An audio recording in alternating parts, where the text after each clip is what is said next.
الذي خلق الإنسان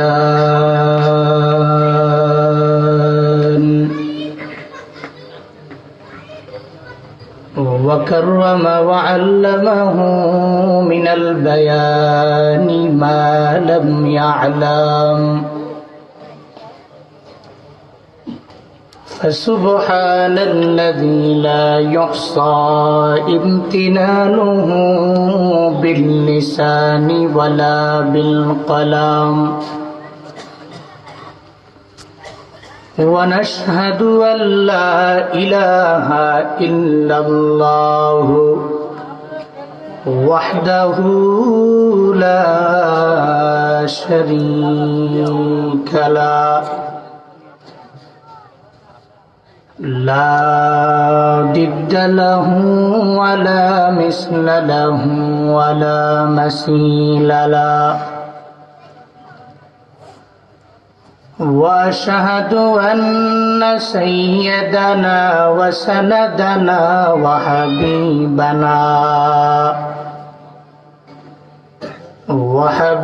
ربنا وطبيبنا وطبيب قلوبنا ومولانا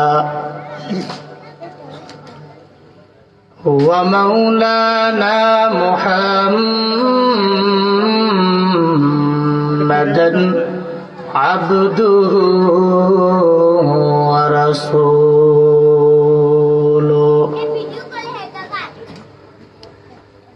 صلى الله تعالى عليه وعلى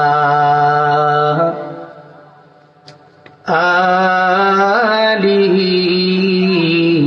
وأصحابه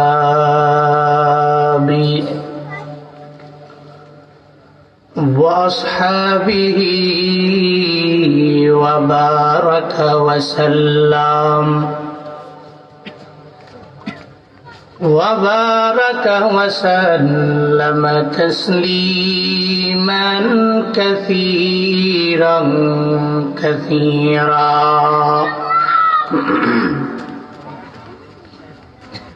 الذي أرسله الله تعالى بالحق بشيرا ونذيرا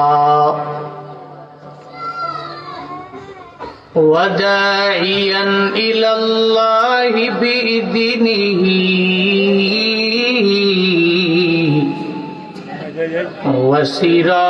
وسراجا منيرا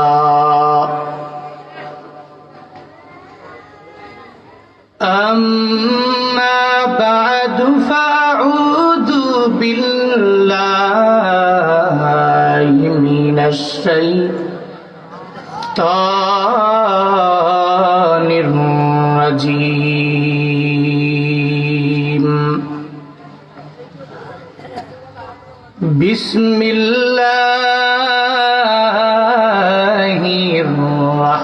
الرحمن الرحيم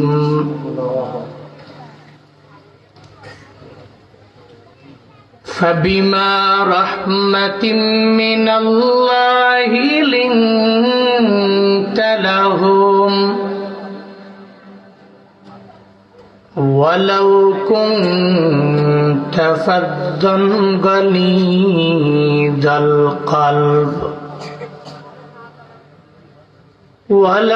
كنت فظا غليظ القلب لانفضوا من حولك فاعف عنهم واستغفر لهم وشاورهم في الأمر فإذا عزمت فتوكل على الله إن الله يحب المتوكلين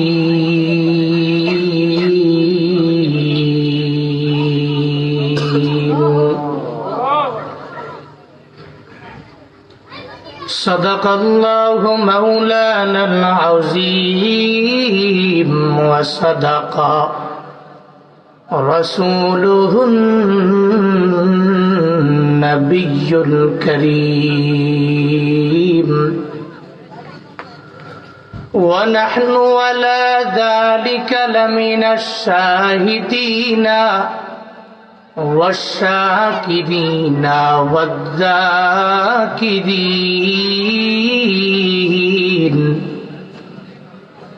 والحمد لله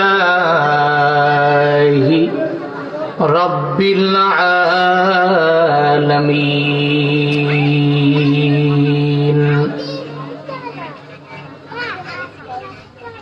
محمد نے آکر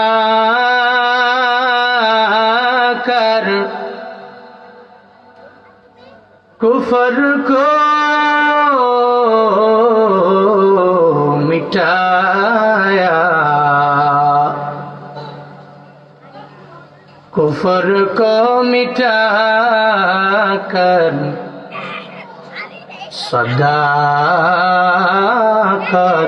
بتایا کفر کو مٹا کر صداقت بتایا بلغ العلا بکمالہ كشف الدجى بجماله حسنت جميع خصاله صلوا عليه وآله لا إله إلا الله لا إله إلا الله لا إله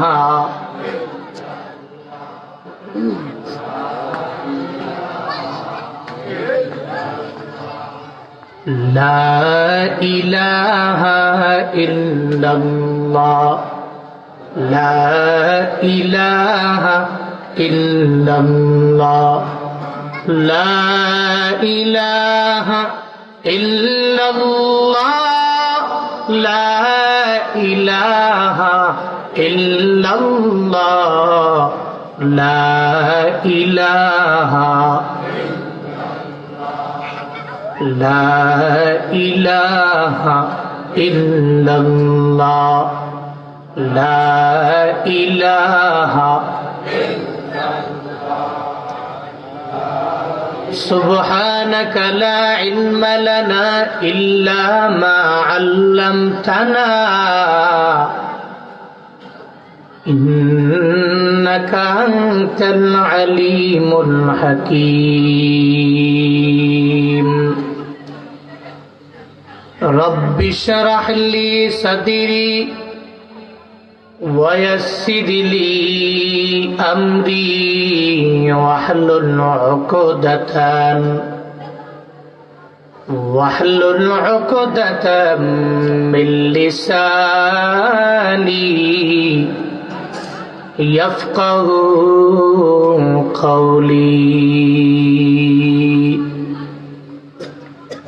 ربي زدني علما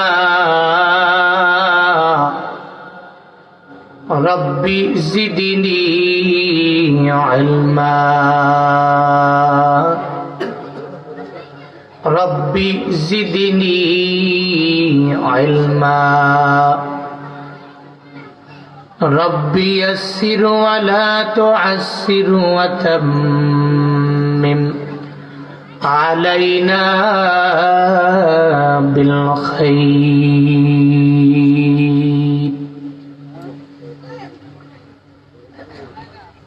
میں دور ہو مجبور ہو اے سید عالم میں دور ہو مجبور ہو اے سید عالم दीदार दिखाते नहीं आवाज सुना दो, दीदार दिखाते नहीं आवाज सुना दो। मैं सूरत यूसुफ को नहीं चाहने वाला, मैं सूरत यूसुफ को नहीं चाहने वाला, मैं कैस के मानंद नहीं आशिक लैला, मैं कैस के मानंद नहीं आशिक लैला। मैं आशिक मौला हूँ मेरा इश्क दवाना, मैं आशिक मौला हूँ मेरा इश्क दवाना। ये जुमला जहाँ जिसके तजल्ली से उजाला, ये जुमला जहाँ जिसके तजल्ली से उजाला।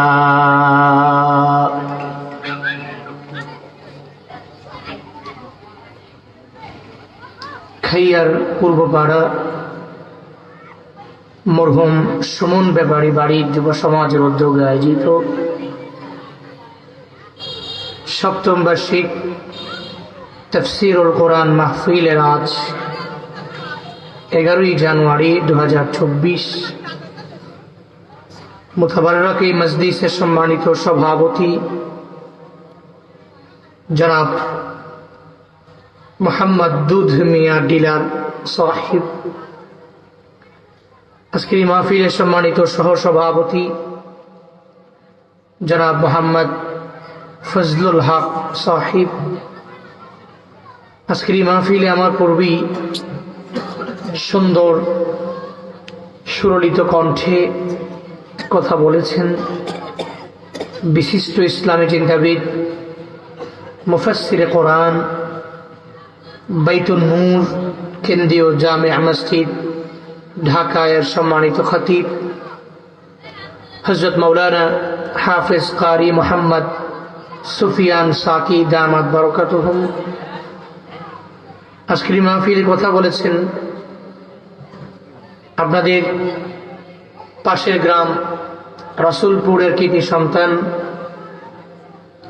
সারা দেশব্যাপী অলরেডি আলোচনা করছেন, সুন্দর বলেন হযরত মাওলানা মাসুম বিল্লাহ রসুলপুরি দামাত বারাকাতুহুম। কথা বলেছেন হযরত মাওলানা মুহাম্মদ মনিরুল ইসলাম সিরাজি দামাত বারাকাতুহুম। বলেছেন হযরত মাওলানা হাফিজ জুবায়ের হোসেন দামাত বারাকাতুহুম, হযরত মাওলানা মুহাম্মদ আলী আকবর দামাত বারাকাতুহুম, হযরত মাওলানা হাফিজ মফিজুর রহমান গুরাই দামাত বারাকাতুহুম। ইসলামের সঙ্গীত পরিবেশনা করেছেন প্রাণের মদিনা শিল্পী গোষ্ঠী, আরো অনেকেই সুন্দর এই মজলিসে অনেকেই সঙ্গীত পরিবেশন করেছেন, অনেকে বয়ান করেছেন। রাত প্রায় 10:30। এই মাহফিলে বয়ান শোনার লক্ষ্যে কনকনে শীতের মধ্যে আপনারা বয়ান শোনার জন্য ঠান্ডাই মাটির উপরে বসে আছেন। যুব সমাজ এখানে প্রোগ্রাম দেন প্রতি বছরের নেই, 6টা মাহফিল গত হয়েছে, এটা 7ম বার্ষিক মাহফিল। মানে 7 বার আপনাদেরকে এই মাহফিলগুলো কন্টিনিউ উপহার দিচ্ছেন এই যুবকরা। শুরুতে আমাকে উচ্চ কণ্ঠে উচ্চ আওয়াজে জবাব দিবেন, এই সুন্দর মজলিসটি পেয়ে আপনারা খুশি না বেজার? এত আস্তে বললেন, খুশি না বেজার? একটু একটু খুশি না বেশি খুশি?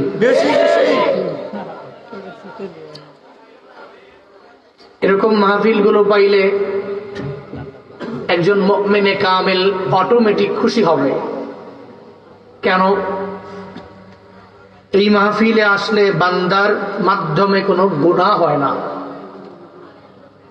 3 ঘন্টা সময় যদি এই মাহফিলে আপনি বসেন, আমি বলবো না, আপনারাই বলেন, কোন ব্যক্তির মাধ্যমে বিন্দু থেকে বিন্দু মাত্র পরিমাণ কোনো গুনাহ হবে? হবে না। এখানে বসলি একজনে আরেকজনকে গালি দেওয়ার সুযোগ আছে? নাই। এখানে বসলে ওয়াদা করে ওয়াদা খেলাফ করার সুযোগটা কি আছে? নাই। এখানে বসলে আমানতের খেয়ানত করার সুযোগ আছে? নাই। এখানে বসলে মিথ্যা বলার সুযোগ আছে? নাই। অর্থাৎ এই মজলিসে যতক্ষণ পর্যন্ত আপনি বসবেন, অন্ততপক্ষে আপনার দ্বারা কোনো সগীরা গুনাহ হবে না, আপনার দ্বারা কাবিরা গুনাহ হবে না, যেই গুনাহগুলো বাজারে বসলে হয়।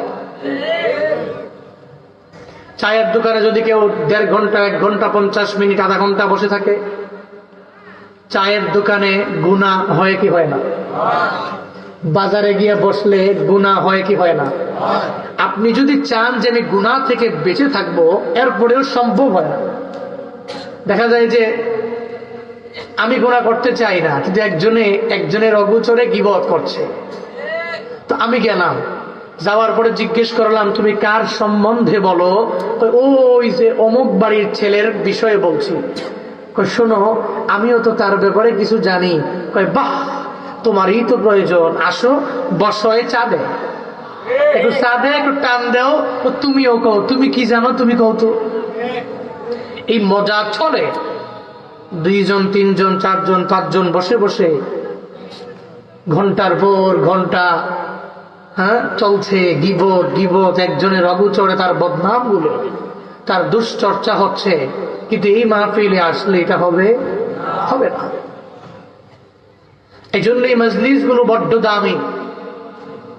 এই মজলিসে আসবেন, বসবেন, কিছু আলোচনা শুনবেন, বাস্তব জীবনে আমল করবেন। পারবেন তো ইনশাআল্লাহ? পারবেন তো ইনশাআল্লাহ? আল্লাহ পাক সেই তৌফিক আমাদেরকে দান করেন। সকলেই পড়ি আমিন। আরো জোরে পড়েন আমিন। সর্বোপরি যুবকদের জন্য দোয়া করি, আল্লাহ পাক এই যুব সমাজকে দুনিয়া এবং আখিরাত উভয় জগতে কল্যাণকামীদের অন্তর্ভুক্ত বানায়া দেন। সকলেই পড়ি আমিন।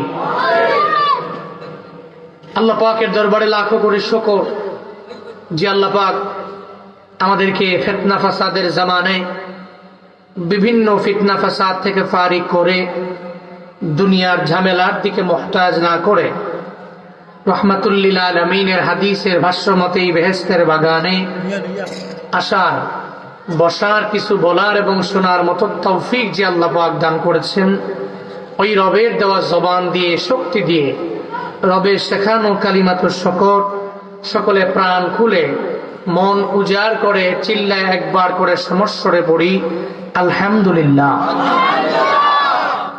আরো জোরে একবার করে পড়ি আলহামদুলিল্লাহ। আমি অনেকটা ক্লান্ত, যেটা রসুল পড়ি বলছিলেন। গতকালকে মাত্র একটা প্রোগ্রামের জন্য আমি গিয়েছিলাম মৌলভীবাজার বড়লেখা, অনেক দূর। সেটা মৌলভীবাজার শহর থেকে আরো প্রায় 3টি উপজেলাকে ক্রস করে যাওয়ার আগে। এরপরে এক পাশেই হচ্ছে ভারতের করিমগঞ্জ। আমি ছিলাম শ্বশুরালয়ে ঢাকায়, গাড়ি গিয়েছে কুমিল্লা থেকে ঢাকায় গিয়ে, ঢাকা থেকে আমাকে নিয়ে গেছে বড়লেখায়। বড়লেখা থেকে রাতের বেলা গাড়ি টানতে টানতে টানতে টানতে যে কুয়াশা, এটা জানেন আপনারা, প্রায় 11টা বাজছে আমার বাসায় যেতে। যথেষ্ট পরিমাণ, প্রায় 24 আওয়ার্স, 24 ঘন্টা এক নাগারে আমি গাড়ি। ক্লান্ত হওয়া স্বাভাবিক, এরপরেও যে কথা বলতে পারছি, এটা রবের ফয়সালা, রবের কৃপা, রবের দয়া। আপনার দোয়া, রবের দয়া, এছাড়া আর কিছু না। আল্লাহ পাক যদি তৌফিক দেন কিছু কথা বলবো, আপনারা শুনবেন তো ইনশাআল্লাহ। দেবিদ্বার, চান্দিনা, পরিচয় এগুলো আমাদের। এখানে আমরাই, এখানে কোনো ভাগ নাই। আপনার দেবিদ্বারে আমাদের আত্মীয় আছে, দেবিদ্বারের লোকদের আত্মীয় চান্দিনা, আসেনি? বর্ডারও একসাথে। সো দূরবর্তী কেউ না, ডিস্টেন্সও খুব কম। আমরা কিছু আলোচনা শুনব, বাস্তব জীবনে আমল করার লক্ষ্যে শুনব। আল্লাহ পাক তৌফিক দান করেন। আরো জোরে পড়েন আমিন। আল্লাহ পাক রাহমাতুল লিল আলামিনের ব্যাপারে কোরআনে বলছেন, নবীর দিলটাকে আমি আল্লাহ কত মায়া দিয়েছি, নবীর পুরো অন্তর মুবারকে আমি আল্লাহ কি পরিমাণ দয়া দিয়েছি। এবং যেই কোমল হৃদয়ের কাছে পৃথিবীর প্রত্যেকটা গাদ্দার দুর্বল হয়ে গেল, যথেষ্ট পরিমাণে শত্রু, নবীর সামনে আসলে বন্ধু। সুবহানাল্লাহ পড়ে না? সর্বোচ্চ লেভেলের শত্রু দুশ্মন নবীর সামনে বন্ধু। দূরবর্তী কোন জায়গা থেকে নবীর বদনাম করে নবীর সামনে গেলে বন্ধু হয়ে যায়। এত সুন্দর আচরণ আল্লাহ পাক দিয়েছেন। কিন্তু আমরা নবীর আশিক। নবীর আচরণ ছিল কি? আমাদের আচরণ কি? আমাদের ব্যবহার কি? কার সাথে কিরূপ ব্যবহার করা লাগবে, কিরকম আচরণ করা লাগবে, এটা আমরা বুঝি না, এটা জানি না আমরা। এজন্য চলার পথে নবীর প্রত্যেকটা সুন্নতের উপরই আমল করা লাগবে। নবী যেভাবে হাঁটছেন, হেঁটেছেন, ওইভাবে হাঁটা লাগবে। নবী যেভাবে খাবার খেয়েছেন, এইভাবে খাবার খাওয়া লাগবে। নবীর হৃদয়টা যে পরিমাণ কোমল ছিল, আমারও সেই পরিমাণ হৃদয়টাকে কোমল বানানো লাগবে। নবী যার প্রতি রাগ দেখাইছেন, আমারও তার প্রতি রাগ দেখানো লাগবে। নবী যার প্রতি মায়া দেখাইছেন, ওর প্রতি মায়া দেখানো লাগবে। অর্থাৎ চলার পথে নবীর পদাঙ্ক অনুসরণ করা লাগবে। তবে শয়তানের পদাঙ্ক অনুসরণ করা কোন মুসলিমের পক্ষে সম্ভব। فبما رحمة من الله لنت لهم ولو كنت فظا غليظ القلب لانفضوا من حولك فاعف عنهم واستغفر لهم وشاورهم في الأمر فإذا عزمت فتوكل على الله إن الله يحب المتوكلين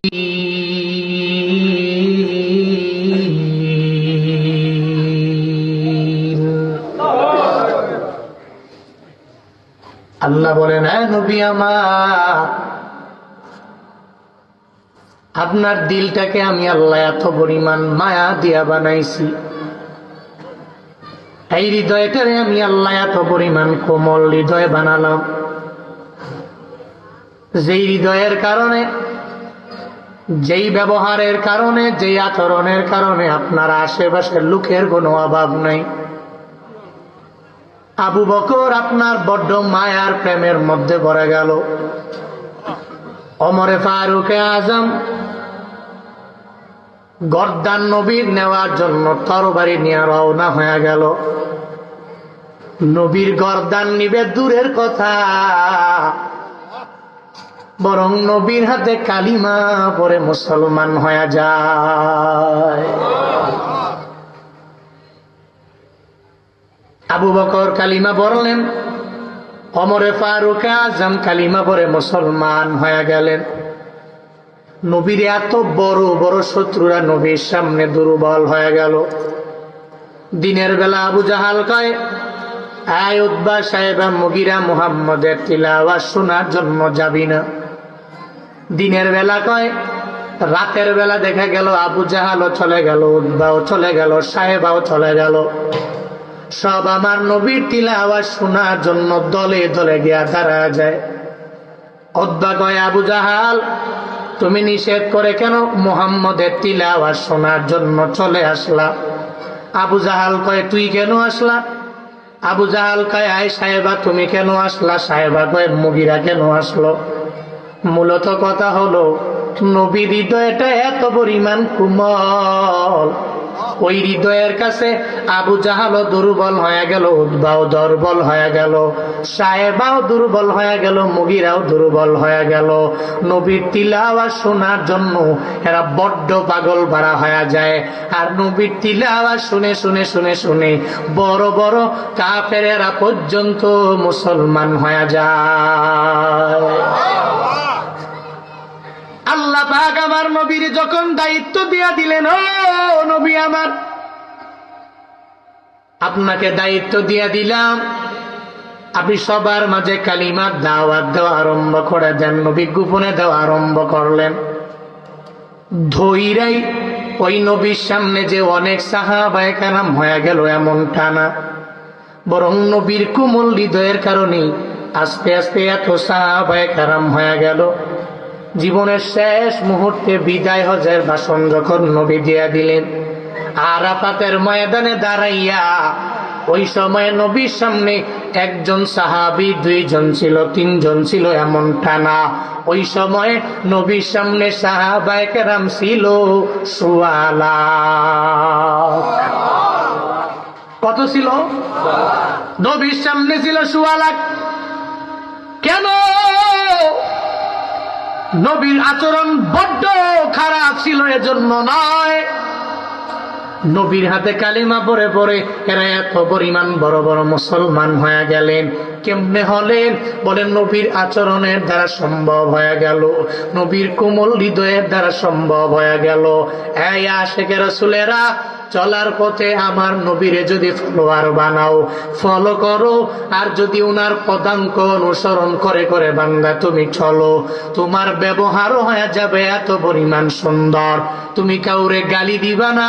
হাই যুবকেরা, একজনে আর একজনের কথায় কথায় তোমরা গালি দিয়া দাও, এত পরিমাণ অন্যায় অপরাধ তোমাদের জবান দ্বারা বান্দা সম্পাদন হয়ে যায়, যেটা নবী করে নাই একটা হাদিসের মধ্যেও বান্দা পাওয়া যাবে না। আবু জাহাল তো পুরা জিন্দেগিতে মিলাইয়া নবীরে কষ্ট কম দেয় নাই, কিন্তু নবী একদিন আবু জাহালরে তার মায়ের নাম তুলে গালি দিয়েছে, এমন কোন প্রমাণ পৃথিবীর কোন সেকুলাররা পর্যন্ত দেখাতে পারবে না, এমন কোন প্রমাণ পৃথিবীর কোন কাফেরেরা দেখাতে পারবে না, এমন কোন প্রমাণ পৃথিবীর কোন বড় বড় নাস্তিকেরা বান্দা দেখাতে পারবে না। আজকে নবীর আশেক হইয়া এক মুসলিমের আর এক মুসলিম গালি দেয়, আছে না না? ও বান্দা, তুমি যদি চলার পথে আমার নবীর আশেক হয়ে যাও, তুমি গালি দিতে পারো না, তোমার হৃদয়টা এত পরিমাণ কোমল হয়ে যাবে, এই হৃদয়ে কোমল হৃদয়ে নিয়ে নিয়ে আগাইয়া যাবা। যেই নবীকে আল্লাহ পাক বলেন, নবী আমি আল্লাহ আপনার দিলটাকে এত পরিমাণ কোমল বানালাম, যেই কোমল হৃদয়ের কারণে আপনার আশেপাশে লোকের কোনো অভাব নেই। যদি আপনি এদের সাথে খারাপ আচরণ যদি এদের সাথে করতেন, আবু বকর থাকতো না, ওমরও আপনার পাশে রইতো না, ওসমান আলী সব আপনাকে ছেড়ে ছেড়ে আপনারে ছেড়ে চলে যেত, কিন্তু এরা একজনও যায় নাই। ওই নবীর আশেপাশে সর্বাবস্থায় এরা কেন থাকে? এর একমাত্র কারণ আমার নবীর কোমল হৃদয়ের দ্বারা সম্ভব হয়ে গেল।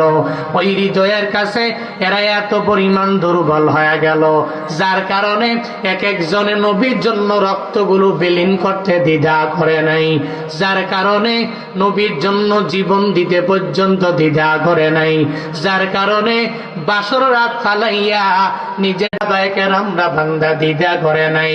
ওই নবীর জন্য এরা কত পাগল হয়েছিল, ওই নবীর প্রেমে পাগল হইয়া এরা নিজের জীবনটা পর্যন্ত বিধা মনে করলো, ওই নবীর প্রেমটারে এত পরিমাণ প্রায়োরিটি দিয়ে দিল। এই খায়ারের মুসলমানেরা, দেবিদ্বারের মুসলমানেরা, মনোযোগের কান লাগাও। ওই নবী আমার এত সুন্দর করে করে সমাজটারে পরিচালনা করলেন, এদের সুন্দর বানায়া নিলেন। আল্লাহ পাক তো নবীরে এমন একটা যুগের মধ্যে দুনিয়ায় পাঠালেন, যেই যুগের মানুষগুলো ছিল ভালো না খারাপ, হ্যাঁ এত পরিমাণে খারাপ।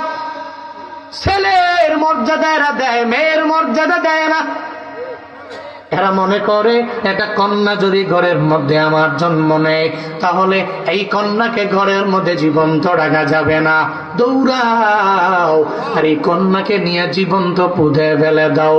এরা মেয়েরে কোনো দাম দেয় না, কিন্তু ছেলেরে অনেক পরিমাণে এরা দাম দিয়ে দিত।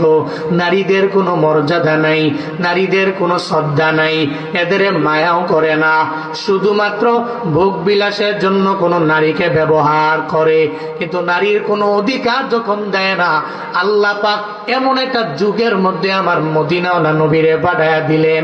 নবী আয়েশা দেখে এখানে নারীদের বিন্দু মাত্র পরিমাণ কোনো দাম নাই। নবী আয়েশা এদের দামটারে এত পরিমাণ বান্ধা বাড়ায়া দিলেন, এত সম্মান বাড়ায়া দিলেন। আমার আল্লাহ ইসলামের মধ্যে একটা হুকুমি করে দিলেন, এ মহিলারা তোরা ঘরের মধ্যে থাকবি, বাহিরে যাওয়ার বিলকুল কোনো প্রয়োজন নাই। তোমার স্বামী তোমারে কামাই করে আইনা খাওয়াবে, তোমার যাওয়ার দরকার নাই, তুমি ঘরের মধ্যে থাকবা। ওয়াকরনা ফি বুয়ুতিকুন্না ওয়ালা তাবাররাজনা তাবাররুজাল জাহিলিয়াতিল নূলা ওয়া আকিমনাস সালাহ ওয়া আতিনাজ যাকাহ ওয়া আতিনাল্লাহা ওয়া রাসূলা। আল্লাহ পাক বলেন, এই মহিলারা তোদের স্বামী আর্নিং করে তোদের আইনা খাওয়াইবে, তোমরা ঘরের মধ্যেই থাকবা। তবে সাবধান, ওই জাহিলি যুগের নারীদের মতো তোমরা ঘর থেকে বের হবা না। ওই ঘরে 5 ওয়াক্ত নামাজ পড়ো, ঘরের মধ্যে যাকাত ফরজ হলে যাকাত দিয়া দাও, আর আমার আল্লাহ এবং রাসূলের আনুগত্য করে করে জীবন পরিচালনা করো। কিন্তু আজকে নারীবাদীরা এবার নারীদেরকে সম্মান দিতে যাইয়া, ওই নারীদের অধিকারকে সম্মান করতে যাইয়া নারীদেরকে বের করে দিল। মুসলমানেরা নারীদেরকে ঘরের মধ্যে রাখতে চায়, আর নারীবাদীরা ওই টিএসসির মোড়ে মাঝে মাঝে মাঝে মাঝে দেখবেন পাগল হয়ে যায়, বলে কাপুলা যদি প্যান্ট পরতে পারে, আমি মাইয়া হইয়া কেন প্যান্ট পরতে পারবো না? একটা ছেলে হইয়া যদি গেঞ্জি পরতে পারে, আমি মাইয়া হইয়া তাহলে কেন গেঞ্জি পরতে পারবো না? ছেলে পুরুষ অধিকার সমান। এটা বলে বলে ওই টিএসসির মোড়ে দেখবেন মাঝে মাঝে মাঝে মাঝে লাফায়। আল্লাহ কয়, তোদের সম্মান দিয়ে আমি আল্লাহ ঘরের মধ্যে রাখলাম, তোর জামাই কামাই করে আইনা তোরে খাওয়াবে, ঘরের মধ্যে থাকবি। কিন্তু তুই আজাইরা হইয়া এত পরিমাণ বাজাইরা হয়ে গেলা, তোর স্বামীর কামাই ভালো লাগে না। ওই নারীবাদীদের ওই মন্তব্যটা অন্তরের মধ্যে ঢুকাইয়া নিলা। এজন্যই তো মুসলমানেরা নারীদেরকে ঘরের মধ্যে রাইকা রাইকা নিজেরা কামাই করতে চায়, আর নারীবাদীরা এই মহিলাদেরকে ঘর থেকে বের করে এদের মাথার মধ্যে ইটের বোঝা উঠায়। ঠিক কিনা? ইটের বোঝা নিয়ে নিবে পুরুষ, কোন নারী নিবে না। ও নারীরা, আল্লাহ পাক তোমাদেরকে এত পরিমাণ সম্মান দিয়ে দিলেন, তুমি ঘরের মধ্যে থাকবা। আমার নবী সুন্দর করে জানাইয়া দিলেন, নারীরা রে তোরা ঘরের মধ্যে থাকবা, আর 4টা কাজ সম্পূর্ণভাবে পুরা জিন্দেগিতে মিলাইয়া করবা। যদি করতে পারো, আমার মাওলা তোমাকে জান্নাতের যে কোনো দরওয়াজা দিয়া মন চায় ওই দরওয়াজা দিয়া জান্নাতে ঢুকাইয়া দিবি। এটা নবীর কথা। কিন্তু এখন তো বলে যে মোহাম্মদ আমার নবী নাকি নারীদেরকে সম্মান দেয় নাই। সেকুলাররা বলে, দেখবেন নাস্তিকেরা মাঝে মাঝে বলে ইসলাম নাকি নারীদেরকে বিন্দু মাত্র পরিমাণ কোনো সম্মান দেয় নেই। অথচ ওরা জানে না ইসলাম যেই পরিমাণ নারীরে সুবিধা দিয়েছে, যত পরিমাণ সম্মান দিয়েছে, পৃথিবীর কোন ধর্ম এত পরিমাণ সম্মান দেয় না। ইসলাম নারীকে এত সম্মান দিয়ে দিল। জাহিলিয়াতের যুগে নবী আয়েশা দেখে ছোট্ট ছোট্ট কন্যাগুলোকে জীবন্ত মাটির মধ্যে পুঁতে ফেলা হয়। দাহিয়াতুল কালবি, আমার নবীর এক সাহাবীর নাম দাহিয়াতুল কালবি। যেই দাহিয়ার রূপ ধরে ধরে জিব্রাইল অনেকবার আমার নবীর দরবারে হাজির হইত। নবীর সামনে আইসা আল্লাহর পক্ষ থেকে ওহী নবীর সামনে শুনাইয়া যাইত। ওই দাহিয়াতুল কালবি এত পরিমাণ দামি হয়ে গেল, ওই দাহিয়া একদিন জীবন্ত কন্যা সন্তান পুঁতে ফেলার ব্যাপারে মদিনাওয়ালা নবীর সামনে দাঁড়ায়া গেল। নবীর সামনে যাইয়া রহমাতুল্লিল আলামিনের বলতে লাগলো, নবী আমার, আমি দাহিয়াতুল কালবি আপনার হাতে কালিমা পরে পরে মুসলমান হয়ে গেলাম। আল্লাহ পাক আমারে অনেক পরিমাণে দামি বানায়া দিলেন, কিন্তু নবী আমার, আমি দাহিয়া জিন্দেগিতে এত বড় একটা অন্যায় আমি করে ফেলেছি গো নবী, এত বড় অপরাধ করেছি, যেই অপরাধের ব্যাপারে আমার মাওলা ক্ষমা করবে কি করবে না, আমি এই ব্যাপারে বলতে পারি না।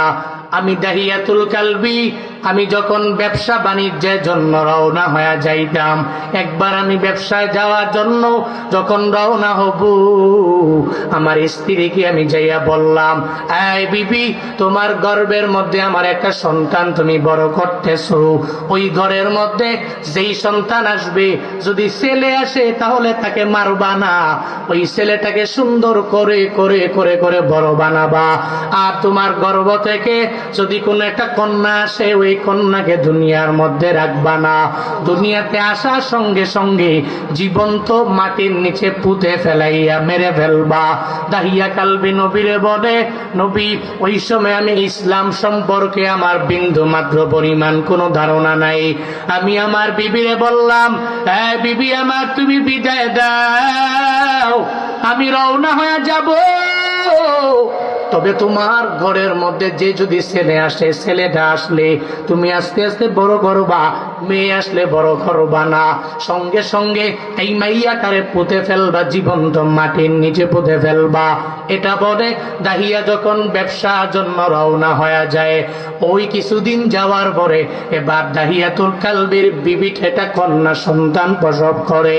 ওই কন্যা সন্তানের চেহারার মধ্যে এত মায়া, এত পরিমাণ মায়া আমার মাওলা ঢেলে দিলেন।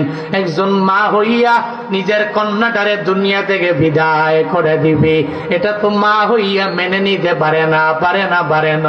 কারণ মায়েরা সন্তানের জন্য কি পরিমাণে দুর্বল। ও বান্দা, তোমার মা কি পরিমাণ কষ্ট তোমার জন্য করেছে, ওই মা এত পরিমাণ কষ্ট করে তোমার জন্য বড্ড দুর্বল হয়ে যায়। এমনকি তোমার জিন্দেগিতে তুমি দুনিয়াতে আসার সময় মা রক্ত ঝরাইলো, তুমি দুনিয়ার চোখ দেখবা, দুনিয়ার আসমান জমিন দেখবা, এই চিন্তা করে কত মায়েরা নিজের জীবনটা পর্যন্ত বিলীন করে দিয়া দিল। কারণ মা গর্ভে নিয়ে যেই পরিমাণ কষ্ট সন্তানের জন্য করে, ওই সন্তানের জন্য পৃথিবীর তার বউ, তার শাশুড়ি, তার শ্বশুর এত পরিমাণ কষ্ট করে না, ঠিক কিনা? করেনি? মা যেরকম করে বউ করে, হ্যাঁ, করে না। কারণ মা গর্ভে নিয়ে যেই পরিমাণ কষ্টগুলো করে, এই কষ্ট পৃথিবীর কেউ করে না, বাবাও করে না। আর যার জন্যই তো নবীজি মায়ের কথা 3 বার বলছেন। কয়বার? বাবার কথা 1 বার, মায়ের কথা 3 বার। কেন? মায়ের কষ্ট কম না বেশি? কম না বেশি? অনেক কষ্ট। দাহিয়াতুল কালবির স্ত্রী মনে মনে চিন্তা করে, আমার স্বামী আমাকে বলছে যদি কন্যা হয় তাহলে জীবন্ত পুঁতে ফেলবা, তবে ছেলে হইলে এর সুন্দর করে বড় করবা। কিন্তু কন্যা সন্তানের চেহারার মধ্যে তো মায়া দিয়া দিলেন। সুবহানাল্লাহ পড়ে না? আরো জোরে পড়বেন না? এত মায়া দিয়া দিলেন। মা কয় না, আমি আমার কন্যা সন্তানটাকে জীবন্ত মাটির নিচে পুঁতে ফেলতে পারবো না। এই চিন্তা নিয়ে ওই কন্যা সন্তানটাকে ডে বাই ডে বড় করতে লাগলো। যখন কন্যা সন্তানটা বড় হয়ে যায়, কি সুন্দর করে মায়ের মা বলে ডাক দিয়া দেয়, আম্মু বলে বলে ডাক দেয়। খালি মায়া বাড়ে। মার মেয়ে যখন আস্তে আস্তে ঘরের মধ্যে কন্যা বড় হতে লাগলো, প্রায় 7 বছর পরে দাহিয়া বলে, নবী আমার, আমি ব্যবসার কাজ শেষ করে আমার ঘরের মধ্যে আমি যখন আসি, আসার পরে আমার স্ত্রী আমারে সুন্দর করে খেদমত করলো, আমাকে সাহায্য করলো, খেদমত করে করে সুন্দর করে করে আমার স্ত্রীটা আমাকে ওই ঘরের মধ্যে আমারে খাবার খাওয়াইলো। এরপরে যখন আমি আমার ঘরের মধ্যে রওনা হয়ে যাব, আমার বেডরুমের মধ্যে যাওয়ার পরে আমি তাকায়া দেখি একটা ফুটন্ত গোলাপ আমার বিছানার মধ্যে শুয়ে আছে। আমি তাকে ঘুম থেকে জাগাইলাম, আর জাগানোর পরে সে আমার যখন চেহারার দিকে তাকাইল, সে আমায় ডেকে বলে, আপনি কি আমার আব্বু নাকি? আপনি আমার বাবা লাগেন। আমার মা আমাকে বলেছে আপনি নাকি অনেক দূর চলে গেছেন, কিন্তু আমি আপনাকে আমার জিন্দেগিতে 4-5 বছরের লাইফে অনেক খুঁজেছি, আপনাকে পাই নাই। বাবা আমাকে সুন্দর করে আপনার কোলের মধ্যে নিয়ে নিবেন। দাহিয়া বলে, ওই কন্যাটাকে দেখে দেখে আমি নিজেকে ধরে রাখতে পারলাম না। আমি তাকায়া দেখি তার চেহারার মধ্যে আমার মাওলা এত পরিমাণ মায়া দিয়ে দিলেন, আমি তাকে মারব না। আমি চিন্তা করে করে তাকে লালন পালন করতে লাগলাম। আমার দিলের মধ্যে কন্যার প্রতি একটা মায়া অটোমেটিক চলে আসলো।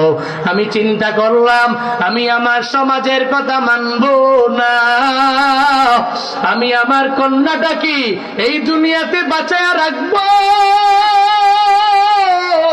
এই কন্যা আমাকে বাবা বাবা বাবা বলে ডাক দিবি, আমি বাবার অন্তরটা পরিপূর্ণ ঠান্ডা হয়ে যাবে। এই চিন্তা করে করে কন্যাটাকে যখন দুনিয়া থেকে বিদায় করে দেয় না, জীবন্ত পুঁতে ফেলার জন্য মনস্থির করে না।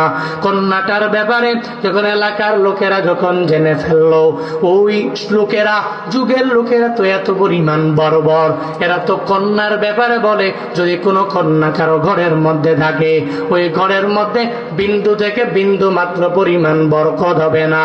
অথচ দেখো মদিনাওয়ালা নবী আইসা এই মেয়েদের দাম কি পরিমাণ বাড়ায়া দিলেন। নবী আমার বলেন, কোন উম্মতের ঘরের মধ্যে যদি একটা মেয়ে থাকে তাহলে একটা মেয়ে মানে একটা জান্নাত, যদি 2টা মেয়ে থাকে ওই 2টা মেয়ে মানে ঘরের মধ্যে 2টা জান্নাত।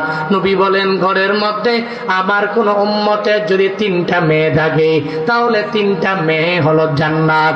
আর এই 3টা মেয়েরে যদি সুন্দর করে মাদ্রাসার মধ্যে পড়াইয়া কোরআন হাদিসে জ্ঞানে সুন্দর করে জ্ঞানী বানাইয়া একটা ভালো পাত্র দেখে যদি বিয়া দিতে পারে, আল্লাহ পাক এই মেয়েদের বদৌলতে ওই বাবা মায়েরে জান্নাতে ঢুকাইয়া দিবি। আতিনা ফি দারে দুনিয়া না হাসান, আতিনা ফি দারে উকবা না হাসান, ইয়া গিয়াসাল মুস্তাগীসি নাহদিনা লফদিখারা বিল উলুমে ওয়াল গিনা, হর গরিদে নেকো তু তৈয়ার হ্যায়, ঝুনা মাঙ্গে উস তো বেজারো হ্যায়।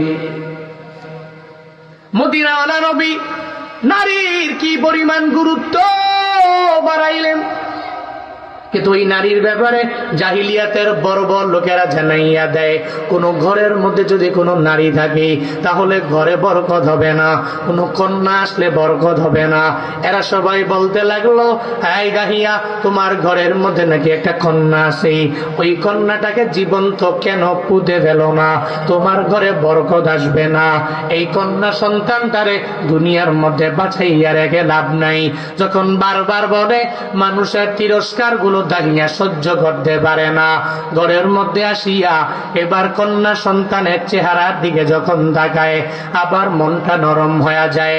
ঘরের বাহিরে গেলে মানুষের তিরস্কার তো বিন্দু মাত্র পরিমাণ সহ্য হয় না। একবার চিন্তা করে, আমি আমার কন্যাটাকে এই দুনিয়াতে বাঁচায় রাখতে পারি না, চিন্তা চিন্তা করি এই কন্যাটাকে দুনিয়া থেকে বিদায় করে দেওয়া লাগবে। আমার নবীর সামনে নিজের কন্যার ব্যাপারে বয়ান করে, আর আমার নবী দাহিয়ারির কথা শুনে আমার নবী শুনতে লাগলো।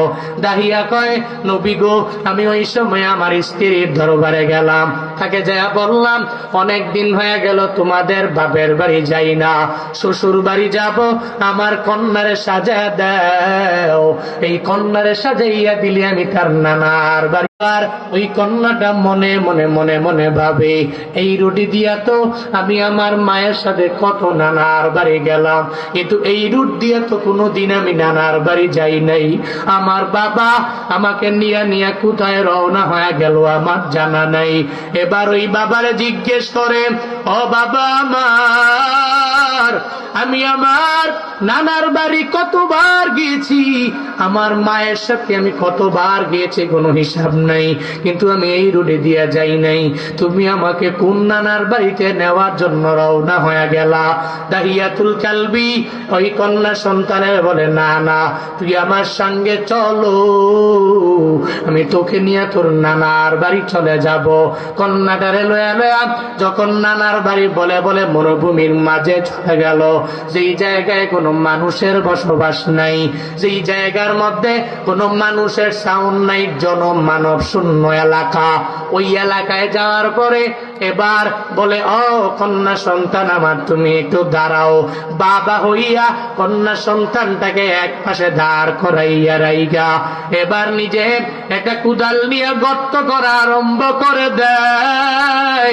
ওই কন্যাটাকে পাশে রেখে রেখে যখন গর্ত করা আরম্ভ করে, গর্ত করার সময় কিছু বালু ছিটে সে যখন বাবা শরীরের মধ্যে পড়ে, বাবা শরীরটা একটু নোংরা হয়ে যায়।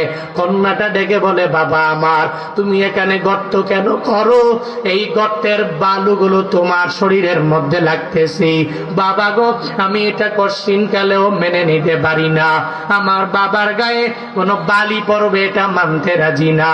কন্যা সন্তান হইয়া ওই বাবার যেই কাপড়ের যেই জায়গায় ধুলাবালি পড়ে, ওই জায়গায় ধুলাবালি গুলো পরিষ্কার করে দেয়। আর ডাইকা ডাইকা বলে, হ্যাঁ বাবা আমার, তোমার যদি কোনো লোক লাগি ওই লোক দিয়া তুমি গর্ত করে দাও, কিন্তু বাবা গো, তোমার কষ্ট আমি মা কন্যা হইয়া সহ্য করতে পারি না। বাবারে, তুমি এই মরুভূমির মধ্যে গর্ত করার কোনো মানেই হয় না। দাহিয়া নবীরে বলেন, নবী আমার, আমার কন্যা যখন আমাকে বারবার বারবার পরিষ্কার করে দেয়, এরপরেও ওই কন্যার প্রতি বিন্দু মাত্র পরিমাণ আমার দিলের মধ্যে মায়া হয় না। শয়তান আমার দিলের মধ্যে বারবার বারবার এত পরিমাণ চেপে বসলো, ওই শয়তানের ধোঁকার মধ্যে, প্ররোচনার ফাঁদের মধ্যে আমি এমন ভাবে পড়ে গেলাম, বিন্দু মাত্র পরিমাণ ওই কন্যার প্রতি মায়া আমার ওই সময়ে জাগে না। আমি গর্ত করতে লাগলাম, আমার কন্যা বালি পড়লে ওই বালিগুলো আমার কাপড় থেকে সরাইয়া দেয়। আর কন্যাটা বারবার বলে, ও বাবা আমার, তুমি গর্ত করার দরকার নাই, এই মরুভূমিতে তুমি আমার জন্য কষ্ট করবা, আমি কন্যা হইয়া মেনে নিতে পারি না। চলো চলো, একজন কাজের লোক আইনা আইনা গর্ত করা যাবে। দাহিয়া কিছু বলে না।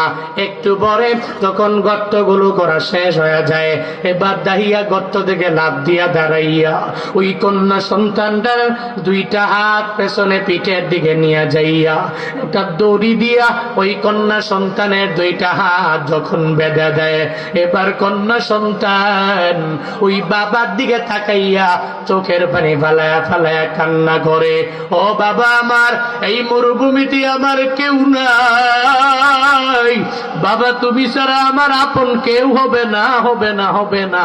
তুমি এই জায়গায় আমাকে কেন আমার হাতগুলো বেঁধে বেঁধে কি আমারে করবা? ও বাবা রে, আমার হাত বাঁধার কোনো মানেই হয় না। দাহিয়াতুল কালবি বলে, ও পয়গম্বর, ওই সময় আমার দিলে আমার কন্যার ব্যাপারে বিন্দু মাত্র পরিমাণ মায়া জাগে না। আমি আর একটা দড়ি নিলাম, আমার কন্যা সন্তানের পায়ের মধ্যে দড়ি দিয়া বেঁধে দিলাম। দুইটা হাত যখন বেঁধে দিলাম, দুইটা পা যখন আমি আমার কন্যার বেঁধে দিলাম, আমি আমার কন্যারে বললাম, এ কন্যারে, আর দুনিয়ায় তুই আমারে দেখবি না।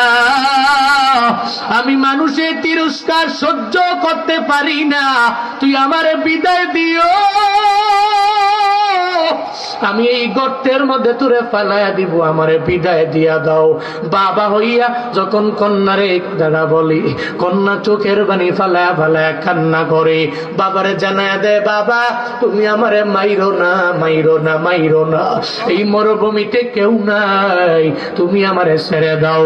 আমি যেই জায়গায় দুই চোখে দেখবো ওই জায়গায় আমি চলে যাব। বাবা তোমার সামনে আর দাঁড়াবো না, আমি আমার মায়ের কাছেও আর আমি জিন্দেগিতে যাব না। তোমাদের মান সম্মান আমি আর সমাজের মধ্যে নষ্ট করব না। বাবারে বিদায় দাও, আমারে এই গর্তের মধ্যে তুমি ফালাইবা না। বাবার কাছে বারবার আবদার করে, কিন্তু দাহিয়াতুল কালবি বলে, না না, আমি তোমাকে গর্তের মধ্যে পুঁতে ফেলে এরপর চলে যাব। এবার বিন্দু মাত্র পরিমাণ মায়া যখন কন্যার ব্যাপারে অন্তরের মধ্যে জাগে না, ওই কন্যাটাকে সঙ্গে সঙ্গে চিৎ করে ওই গর্তের মধ্যে ফালাইয়া দেয়। আর গর্তে ফালানোর পরে গর্ত ঢাকার জন্য প্রথমে একটা পাথর হাতের মধ্যে লইয়া ওই কন্যা সন্তানের কপাল বরাবর এমন জোরে পাথরটা ঢিল মেরে ছুঁড়ে মারে, ওই কপালের মধ্যে এই পাথরটা পড়তে দেরি হয়। ওই কন্যা ডেকে বলে, ও বাবা আমার, তুমি আমার কপালে এই পাথর মেরেছো, আমি দুনিয়া থেকে বিদায় নিয়ে নিয়ে চলে যাব। ও বাবা আমার, এখনো সময় আছে, তুমি আমারে মাইরো না, তুমি আমারে বিদায় দাও। তুমি যেই জায়গায় বলবা ওই জায়গায় আমি চলে যাব। আর জীবনে তোমার চেহারা সামনে আসব না, আমি আর জীবনে তোমাদের পরিবারের মধ্যে আমি যাব না, সমাজের মধ্যে আর তোমাদের সম্মান আমি নষ্ট করব না। দাহিয়া নবীর সামনে দাঁড়াইয়া যখন এই বিষয়ে যখন নিজের কন্যার ব্যাপারে বয়ান করে, দাহিয়া চোখের পানি ফেলায় কান্দে। আমার রহমাতুল্লিল আলামিন চোখের পানি ফেলায় কান্না করে। নবী আমার বলে, দাহিয়া রে, একটা মানুষ কি এত পরিমাণ পাষাণ হৃদয়ের হতে পারে? তার কন্যার ব্যাপারে কি বিন্দু মাত্র পরিমাণ তার অন্তরের মধ্যে মায়া জাগে না? ও দাহিয়া, এরপরে তুমি কি করেছো আমায় জানাইয়া দাও।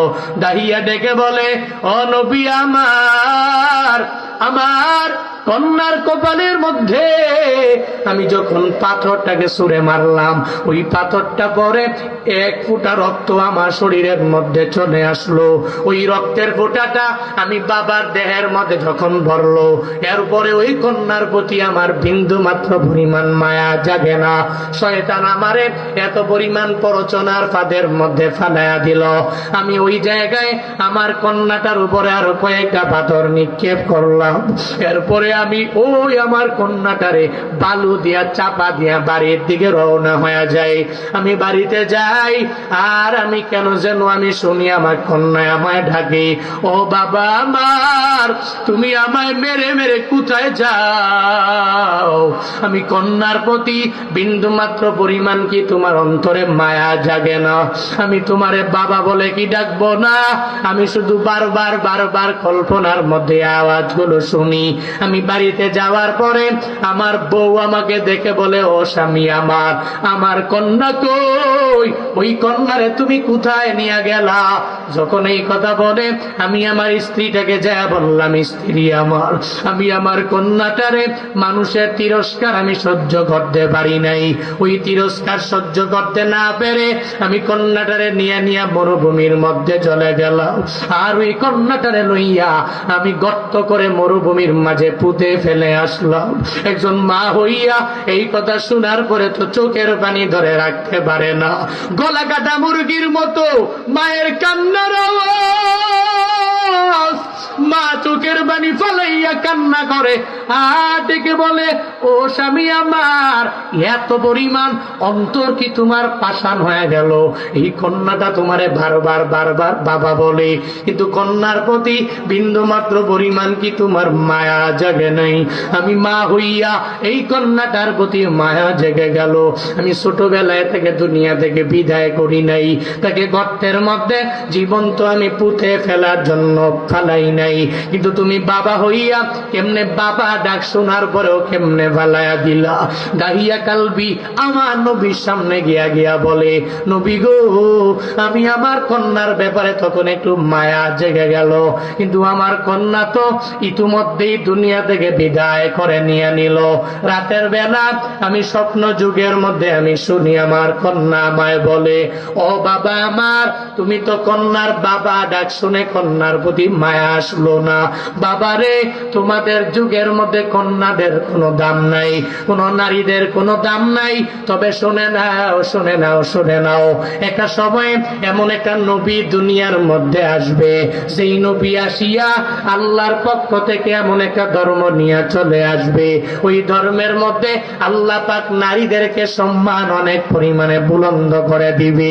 ওই দিন তুমি ওই নবীর সামনে গিয়া বসে বসে আমি কন্যার জন্য কান্না করবা, কিন্তু যতই কান্না করবা আমি আর দুনিয়ার মধ্যে ফিরে আসবো না। যতই কান্না করবা আমার চেহারা আর তুমি দেখবা না রে বাবা। দাইয়া কালবি বলে, ও পয়গম্বর, ওই স্বপ্নের মধ্যে আমি আমার কন্যার ওই ডাক আজও আমার কানের মধ্যে বেশি ওঠে। আমার কপাল বড় খারাপ, ওই কন্যার কদর আমি দুনিয়ার মধ্যে বুঝতে পারি নাই। নবী গো, আমার কন্যার কথাটা তো প্রতিফলন হয়ে গেল। আপনি আসলেন আর নারীদেরকে কি পরিমাণ সম্মান দিয়া দিলেন। বান্দারে, আমার নবী নারীদেরকে এত পরিমাণ সম্মান দিয়েছে। নারীরা ঘরের মধ্যে থাকবে, এই নারীদের সম্মান আমার মাওলা বাড়ালেন, ইসলাম বাড়ালেন, মদিনাওয়ালা নবী পর্যন্ত বাড়াইয়া দিলেন। কিন্তু কপাল পুরা মুসলমানেরা, আমগো কপাল পুরা নারীরা ঘরের মধ্যে থাকে না। এত পরিমাণ বাজাইরা হয়ে গেল। মাস্কা প্লাজায় গত 3-4 দিন আগে আমি যখন গেলাম উত্তরায়, ওখানে যাওয়ার পরে বাজার করব দূরের কথা, মেয়েদের ধাক্কা ধাক্কিতে আমাদেরই লজ্জা লাগে মনে হয় মাঝে মাঝে। এরা পর্দা করা লাগবে না, আমরাই ঘরের মধ্যে পর্দা করে বসে থাকি, ঠিক কিনা? এদের সম্মান দিয়ে দিল আল্লাহ, কত মর্যাদা দিয়া দিল। তুই ঘরে থাকবি, স্বামী আসবে, স্বামী কামাই করে খাওয়াবে, কিন্তু এর কাছে তো স্বামীর খরচাদি কোনো পছন্দ হয় না, শ্বশুরের খরচাদি পছন্দ হয় না। এর কথা হইল, যত প্লাজা আছে ওই প্লাজায় আমাকেই যাওয়া লাগবে। আবার যাই ক্ষেত্রে জানেননি, মেকআপ করে স্বামীকে দেখায় না, মেকআপ করে অন্য বেড়াইদের দেখায়, ঠিক কিনা? আর যদি স্বামী একটু সৌদি আরব যেতে পারে, ওমান যেতে পারে, বাহরাইন যেতে পারে, সিঙ্গাপুর যেতে পারে, তো বাপরে বাপ, এবিডির খাবার তো অনেক বেশি, এত ক্ষমতা এবিডির। এবিডি এবার একবারে সব বাড়িঘর ছেড়ে দিয়া খালি বাজার, খালি বাজার, খালি বাজার, কিয়ামতের আলামত, কিয়ামতের আলামত এসে গেছে, তাই তো ঘরের নারী রাস্তায় নেমেছে। কিয়ামতের আলামত এসে গেছে, তাই তো ঘরের নারী রাস্তায় নেমেছে। বোরকা পরা, বোরকা ছাড়া, কেউ বা আবার বোরকা পরে মুখটা খোলা রেখেছি। কিয়ামতের আলামত এসে গেছে, তাই তো ঘরের নারী রাস্তায় নেমেছে। কিয়ামতের আলামত এসে গেছে, তাই তো ঘরের নারী রাস্তায় নেমেছে, ঠিক কিনা? কেউ বোরকা পরে, কেউ বোরকা ছাড়ে, কেউ আবার বোরকা পরে সুন্দর করে ফ্যাশনের বোরকা পরে। ওরে বাপরে বাপ, এত টাইট ফিট বোরকা, যে বোরকা পরার চাইতে না পরাই মানে কোন উত্তম, ঠিক কিনা? ইসলাম তাকে সম্মান দিল, নবী তাকে সম্মান দিল। তুমি ঘরে থাকবা, তোমার মর্যাদা অনেক, ঘরের মধ্যে তোমার স্বামী আর্নিং করবে, এরপর আইনা তোমারে খাওয়াবে, এত সম্মান দেওয়ার পরে ও আম্মা জানেরা কেন বের হওয়া লাগবে? ঘরে থাকবেন, 4টা কাজ করবেন। কয়টা? যে আম্মা জানটা ঘুমায় গেছে আপনারা বাড়ি যায় বয়ান করবেন, কয়টা কাজ করবে? 4টা। নারীরা 4টা কাজ যদি করে ফায়দা কি? নবীজি বলেন, ইযা সাল্লাতিল মারআ খামসাহা ওয়া সামাত শাহওয়াহা ওয়া আহসানাত ফারজাহা ওয়া আতাআত যাওজাহা ক্বিলা লাহা উদখুলিল জান্নাহ মিন আইয়ি আবওয়াবিল জান্নাতি শিইতি। নবীজি বলেন 4 গুণে গুণান্বিত নারী, যে প্রথমত 1 নাম্বার 5 ওয়াক্ত নামাজ পড়ে। কয়েকটা নামাজ? জোহর একটা নিয়ে আসরে, আসর একটা নিয়ে মাগরিবে, এমন নাকি?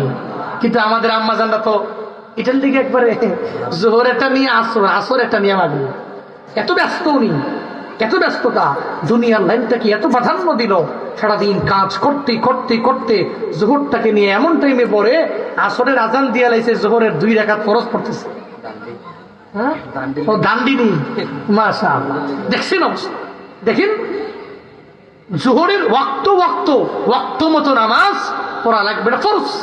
আল্লাহ পাক বলছেন, ইন্নাস সালাতা কানাত আলাল মুমিনিনা কিতাবাম মাওকুতা।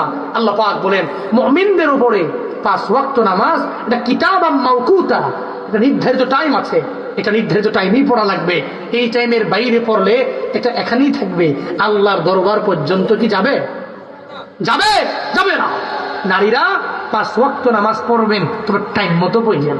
আল্লাহ তৌফিক দান করেন। পুরুষরা পড়া লাগবে না নাকি? হ্যাঁ, খালি নারী দেখে বয়ান করলে হবে?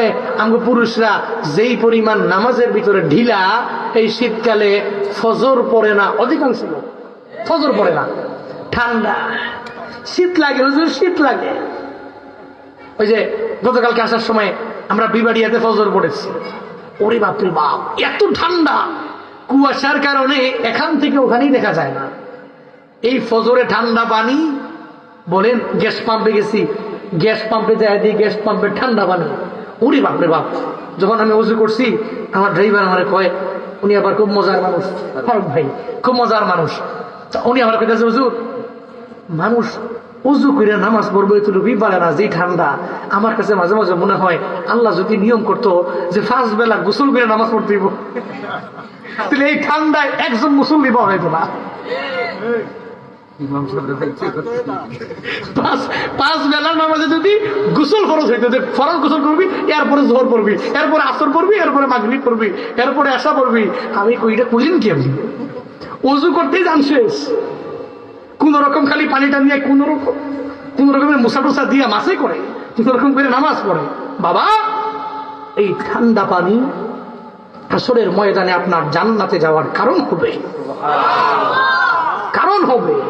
আল্লাহ পাককে বলবে, আল্লাহ জীবনে কিচ্ছু করতে পারি নাই, কি পারছি?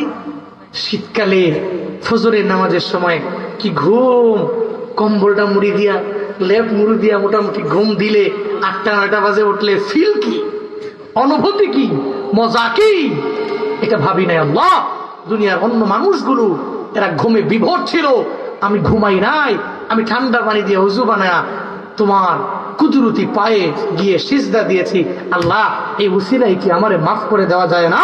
আল্লাহ বান্দাকে ক্ষমা করার জন্য উসিলা টোকাবে, এই একটা উসিলা আল্লাহ মাফ করে জান্নাতে দিয়ে দিতে পারে।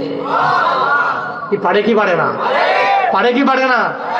এই জন্য ঠান্ডা পানি দিয়ে উজু বানাইয়াও ফজর পড়া লাগবে। যুবকরা পারবেন?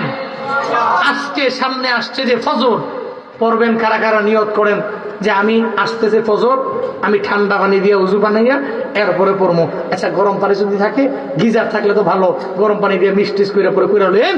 কে কে ফজর পড়বেন একটু হাত তুলে আল্লাহকে দেখায় দেন। নারায়ে তাকবীর। পারবেন? পারবেন? ইমাম সাহেব দিকে সামডি চিনেন, ফজর পড়বেন, পারবেন? আল্লাহ পাক তৌফিক দান করেন। আরো জোরে পড়েন আমিন। বাজান, আমি আপনাদেরকে বলি, মুসলমান যারা, এদের পরিচয় তো নামাজ।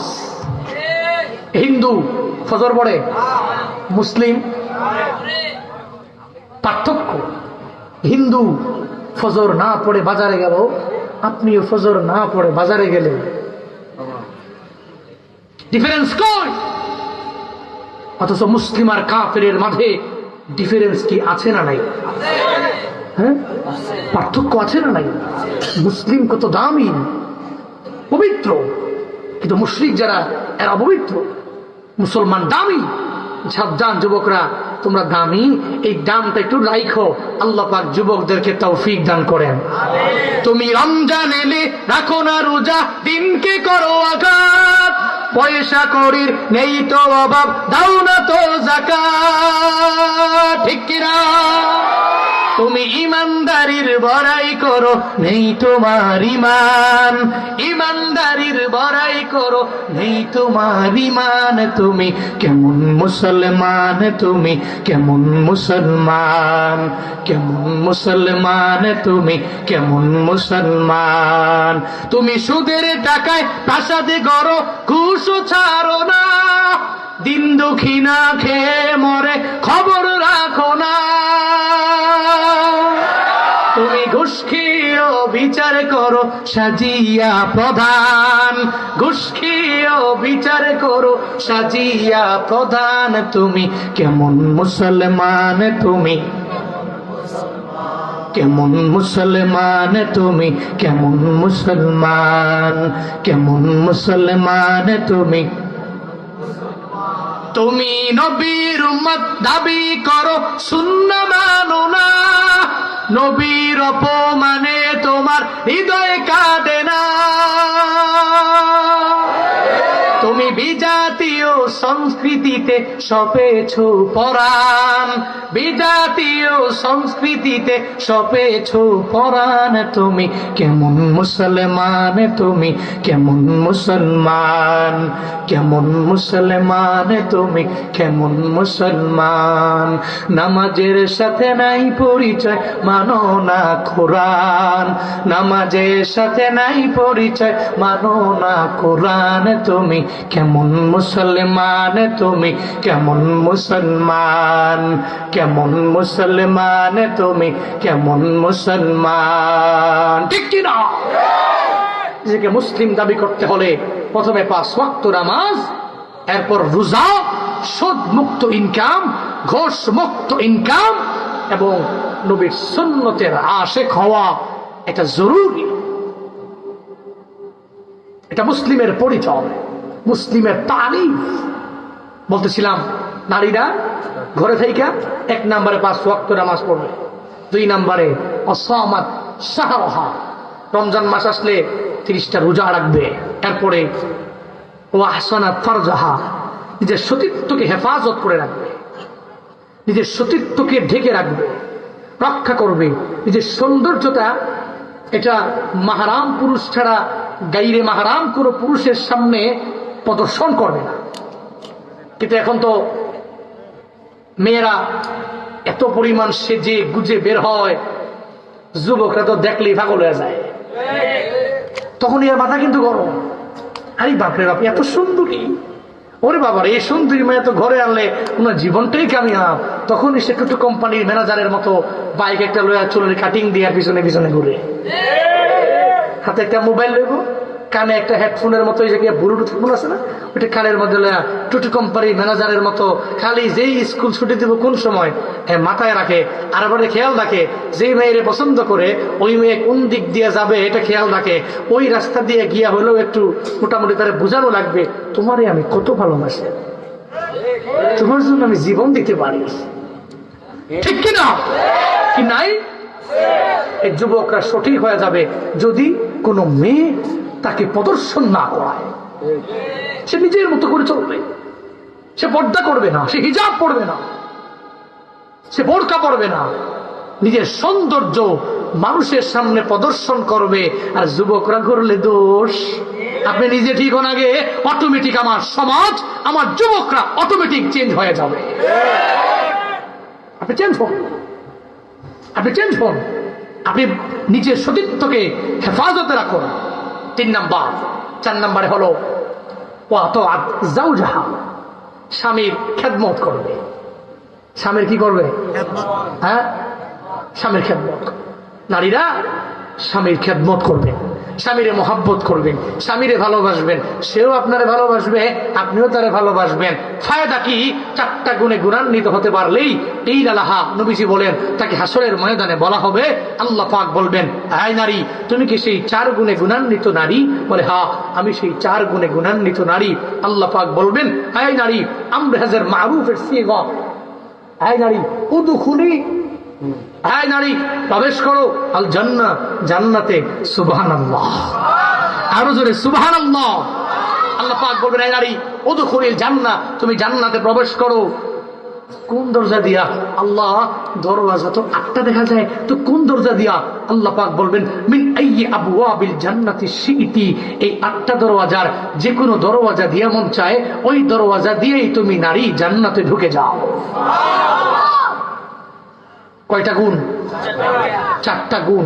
আল্লাহ পাক আমাদের মা বোনদেরকে এই 4 গুণে গুণান্বিত হওয়ার তৌফিক দান করেন। জোরে পড়েন আমিন। আল্লাহ পাক নারীকে সম্মান কম দিয়েছে না বেশি দিয়েছে? 7টা আমল করছে, জান্নাতে গেছে। কি ফায়দা? গুনাহ কম হবে। কিন্তু নারীবাদীরা তো মাঝে মাঝে দেখবেন নাস্তিকরা জাগ্রত হয়ে ওঠে, এরা বলে যে ইসলাম নারীকে সম্মান দেয় না। নারীবাদীরা এত পরিমাণ উশৃঙ্খল, এরা ইসলামের বেলায় কথা বলে, ইসলাম ছাড়া অন্য কোনো বেলায় এরা কথা বলে না। দেখবেন যে খালি মাদ্রাসার বিষয়গুলো এরা টেনে টেনে আনে। নাস্তিকরা যারা, দেখবেন মাদ্রাসায় কোনো একটা অপরাধ হইলে, ছোট্ট থেকে ক্ষুদ্র অপরাধ হলে এটাকে অনেক বড় করে বৃহৎ আকারে মানুষের সামনে প্রদর্শন করে। এর মধ্যে 1 নম্বরে অন্যতম হলো 71 টিভি, যেটা খালি মুসলমান আর ইসলামদেরকে নিয়েই কুটুক্তি করে, চিন্তা করেন ঠিক কিনা? খালি মুসলমান, খালি ইসলাম, এরা পড়ে আছি জানিয়া। কিন্তু ওরা জানে না এদেশের মানুষের অন্তরে, প্রত্যেকটা মানুষের কর্ণকুহরে ইসলাম বসবাস করে। দেহে ছুরি চালাইলে হাত কেটে পড়ে যাবে, পা কেটে পড়ে যাবে, রান কেটে পড়ে যাবে, কিন্তু মাগার অন্তরের মধ্যে দিয়ে ইসলাম বসবাস করে। এটা অন্তর পর্যন্ত না কাটলে ইসলাম থেকে দূরীভূত করা যাবে না। এটা বসবাস করে একটা মানুষের অন্তরে। এই 2-4টা সেকুলার নাস্তিক এগুলা বলে কশ্চিন কালেও এই মানুষগুলোর অন্তর থেকে ইসলামকে দূরীভূত করতে পারবে না। আপনারা ইসলামের পক্ষে আছেন, থাকবেন তো ইনশাআল্লাহ? থাকবেন তো ইনশাআল্লাহ? মৃত্যু পর্যন্ত ইসলামকে প্রায়োরিটি দিবেন। আল্লাহ তৌফিক দান করুন। আরো জোরে পড়েন আমিন। রাগ করছেন নাকি আপনারা? কষ্ট পাচ্ছেন নাকি আপনারা? আল্লাহ পাক নবী এটারে বড্ড কোমল বানিয়েছে। যেই কারণেই নবী সুন্দর করে জাহিলিয়াতের যুগে আসলেন, আসার পর নারীকে সম্মান দিলেন, নারীকে অধিকার দিলেন, নারীর রাইট ফিরিয়ে দিলেন। এবার আল্লাহ বলেন, আয় নবী, আপনার সাথে অনেকে খারাপ ব্যবহার করে, অসুবিধা নাই, আপনি এদেরকে ক্ষমা করে দেন। আস্তাগফির লাহুম, আবার নিজে এদের জন্য ক্ষমা প্রার্থনা করেন। শুধু তাই না, যদি কোনো পরামর্শ করা লাগে তাহলে সবার সাথে বসে একটা বিষয়ে আপনি মুশাওয়ারা করেন, আপনি পরামর্শ করেন। ওয়াশাওিরহুম ফিল আমর, এটা আল্লাহ পাক নবীকে বলেন যে আপনি পরামর্শ করবেন, মুশাওয়ারা করবেন যে কোনো একটা বিষয় নিয়ে। এবার যদি কোনো বিষয়ে চান, ফাইদা আযামতা ফাতাওয়াক্কাল আলাল্লাহ, মনে রাখবেন কোনো একটা বিষয়ে কিছু করতে গেলেই কার উপরে তাওয়াক্কুল করবেন? এটা আল্লাহ নবীকে আদেশ দিয়েছেন। নবীকে আদেশ দেওয়া মানে নবীর সব উম্মতের আদেশ দেওয়া। ফাইদা আযামতা ফাতাওয়াক্কাল আলাল্লাহ, আল্লাহ পাক আমার নবীরে জানায়া দিলেন, যখন আপনি কোনো কাজ করবেন আল্লাহর উপর তাওয়াক্কুল করবেন। ও নবী আমার,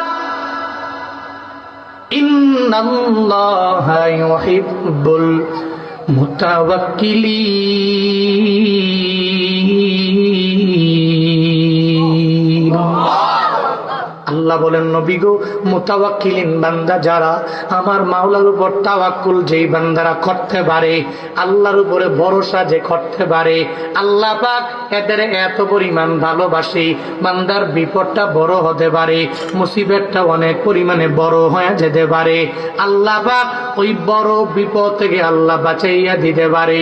এই বান্দারা চলার পথে দেখবেন কত বড় বড় বিপদ মাঝে মাঝে আসে কি আসে না? আসেনি? পরিবারের মধ্যে আসবে, আপনার ব্যক্তিগত জীবনের মধ্যে চলে আসবে। কোনো চিন্তা করার কারণ নাই, আপনি মাওলার উপরে তাওয়াক্কুল করে করে আগাবেন। এই যুবকেরা যাদের চাকরি হয় না, টাকার অভাবে তুমি চুরির পথটাকে বেছে নিবা না, কোনো ডাকাতি করবা না, মানুষের উপর জুলুম করবা না, মানুষের উপর নির্যাতন করবা না। আপনার জবান দ্বারা আর এই দুইটা হাত দ্বারা যাতে কোনো বান্দা কষ্ট না পায়, এই মিশন নিয়ে তুমি আগাইয়া যাও। আমার মাওলার উপর তাওয়াক্কুল করো। এই আয়াত দিয়ে আল্লাহ পাক পৃথিবীর সব বান্দাদের জানায়া দিলেন, আমার নবীর উম্মতেরা নবীর গুণে গুণান্বিত হয়ে যাবে। এক নাম্বার, এরা কোমল হৃদয়ের অধিকারী হবে, রাগান্বিত হবে না, এরা ক্রোধান্বিত হয়ে যাবে না। এটা এক নাম্বার। দুই নাম্বার, যদি আপনাকে কেউ গালি দেয়, আপনি ফিরাইয়া দিবেন না। দেখবেন একটা দিন ওই গালির জন্য ওই ব্যক্তিটা আফসোস করে ঘরে কান্না করবে। কেউ যদি আপনারা থাপ্পড় দিয়া দিল, প্রতিশোধের আগুনে জ্বলে জ্বলে ওরে মারার দরকার নাই, আমার মাওলার উপর ছেড়ে দাও। দেখবে একদিন ওই ব্যক্তি তোমার মায়ার মধ্যে ভরে যাবে। মানুষের ক্ষমা করতে পছন্দ করবেন, আর চর্বাবস্থায় তওবা আর ইস্তিগফার করে করে চলবেন।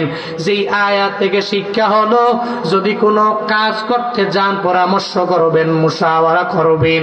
মুশাওয়ারা করে করে আল্লাহর উপর তাওয়াক্কুল করে আল্লাহর উপর ডিপেন্ড করে কোনো কাজ যদি আগায় যান, ওই কাজের মধ্যে আমার মাওলা বরকত বাড়ায় দিবে। ওই কাজের শেষ পর্যন্ত আমার মাওলা আপনার নাসির হয়ে যাবে, আমার মাওলা আপনার হেল্প করবে, আমার আল্লাহ আপনার সাহায্য করবে। ও দেবিদ্বারের মুসলমানেরা, আই কুমিল্লার মুসলমানেরা, আজকের এই মাহফিল থেকে তালিম নিয়ে বাড়ি যাব। আমি চলার পথে কশিনকালে আমার হৃদয়টারে গরম বানাবো না, নরম হৃদয়ের অধিকারী আমি নিজে হয়ে যাব। আর চলার পথে মানুষের ক্ষমা করব, গালিগালাজ করব না, আর জিন্দেগিতে মিথ্যা বলবো না, ওয়াদা করে ওয়াদা খেলাপ করব না, আমানতের খেয়ানত করব না। যতদিন দুনিয়ায় বাঁচবো, আল্লাহ পাক যদি কোনো বড় বিপদ দিয়া দেয়, কোনো মুসিবত যদি দিয়া দেয়, আমার মাওলার উপর তাওয়াক্কুল করে করে আগাইয়া যাব। কারা কারা পারবেন দুইটা হাত তুলে আমার মাওলারে দেখায়া দেন। ও দয়ার মালিক, কুদরতের নজর দিয়া তাকায়া দেখো গো আল্লাহ, এই ময়দানের মাঝে তোমার কত বান্দারা হাত বাড়াইল গো আল্লাহ। আয় আল্লাহ, তোমার বান্দাদের কি তুমি হৃদয়টারে আমার নবীর মতো কোমল বানাইয়া দাও। আয় আল্লাহ, কেউ যদি আমাদের গালি দিয়া দেয়, আয় আল্লাহ আমাদের প্রত্যেককে তুমি গালি যাতে না ফিরাইয়া দেই, ওই পরিমাণ দিল আমাদের বানাইয়া দাও। ও আল্লাহ, আমাদেরকে জবানের গুনাহ থেকে হেফাজত করে নাও। ও আল্লাহ, আম্মা জানদেরকে 4 গুণে গুণান্বিত বানাইয়া দাও। আয় আল্লাহ, যে যুবকের আয়োজন করেছি, আয় আল্লাহ যুবকদের প্রত্যেককে তুমি নামাজি বানায়া দাও, রোজাদার বানায়া দাও, নেক আমলওয়ালা বানাইয়া দাও। আমাদের সবাইকে দুনিয়াতে চলার পথে তোমার উপরে ডিপেন্ড করে চলার তৌফিক দান করো, আমিন। আলহামদুলিল্লাহি রাব্বিল আলামিন, ওয়াসসালাতু ওয়াসসালামু আলা আশরাফিল আমবিয়া ওয়াল মুরসালিন ওয়া আলা আলিহি وأصحابه أجمعين يا أرحم الراحمين يا أرحم الراحمين يا أرحم الراحمين رب ارحمهما كما ربياني صغيرا رب ارحمهما ربياني صغيرا ও দয়ার মালিক, কুদরতের নজর দিয়ে তাকায়া দেখো গো আল্লাহ, এই ময়দানের মাঝে তোমার কতগুলো আশিকিন জাকিরিন শাকিরিন বান্দা লয়া আমি গুনাহগার, আয় আল্লাহ জিন্দেগীর গুনাহগুলোকে সামনে আনিয়া তোমার দরওয়াজায় হাজির। জিন্দেগীতে যত গুনাহ করেছি গো আল্লাহ, ওই গুনাহগুলোকে তুমি নিজ গুণে ক্ষমা করে দাও। ও দয়ার মালিক, ওই গুনার খবর মা জানে না, বাবা জানে না, কেউ জানে না। আমার গুনার খবর আমার মা জানলে আমার মা আমারে আদর করতো না গো আল্লাহ। আমার গুনার খবর যদি আমার বাবা জানতো, আমার বাবা আমারে মায়া করতো না। স্ত্রীর গুনার খবর স্বামী জানে না, স্বামীর গুনার খবর স্ত্রীরা জানে না, সন্তানের গুনার খবর মা বাবা জানে না। ও মা বাবার গুনার খবর সন্তানেরা জানে না। এই আল্লাহ তুমি জানো, এই গুনাহগুলোকে তুমি গোপনে গোপনে রাখলা। ও আল্লাহ, আমাদের গুনাহগুলোরে তুমি নিজে গুনে ক্ষমা কইরা দাও। ও দয়ার মালিক, 3 শ্রেণীর লোক নিয়ে তোমার দরওয়াজায় হাত বাড়াইলাম। কারো মা নাই, বাবা দুনিয়ায় বেঁচে আছে। কারো বাবা নাই, মা দুনিয়ায় বেঁচে আছে। কেউ এরকম এতিম, এই ময়দান থেকে যাওয়ার পরে নিজের মায়েরও পাবে না, বাবারেও পাবে না। ও আল্লাহ, যাদের মা নাই, মায়ের কবর তুমি জান্নাতের বাগান বানায়া দাও। যাদের বাবা নাই, বাবার কবর তুমি জান্নাতের বাগান বানায়া দাও। ও আল্লাহ, এই ঠান্ডার মধ্যে কত কম্বল আমরা গায়ে দিছি, আমাদের ঘরে কম্বলের অভাব নাই, আমাদের পুরা বডিতে জ্যাকেটের অভাব নাই, ব্লেজারের অভাব নাই, চাদর শালের কোনো অভাব নাই। ওই কবরে এত ঠান্ডার জায়গা, ওই কবরে মাটারে শুয়াইয়া দিয়ে আসলো। কত মানুষ মাটারে শুয়াইয়া চোখের পানি ফালায় ফালায় কান্না করে।